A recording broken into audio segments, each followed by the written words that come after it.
কেন্দ্রিকই করতে হবে। ব্যবসা যদি কেউ করতে চায় তাকে ধর্ম মেনেই করতে হবে। অমুসলিম হলে সে আলাদা বিষয়। কোনো মুসলমান যদি ব্যবসা করতে চায় তাকে ধর্ম মেনেই ব্যবসা করতে হবে।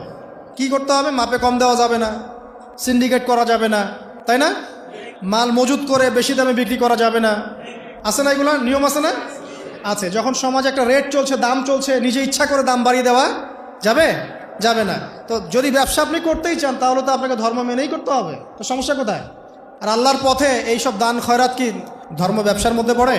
এগুলো তো ইসলামের কল্যাণেই প্রয়োগ করা হবে। মসজিদ করার ক্ষেত্রে, মাদ্রাসা করার ক্ষেত্রে, মাহফিল করার ক্ষেত্রে, দিনের প্রচার প্রসারের স্বার্থেই তো এগুলো করা হবে।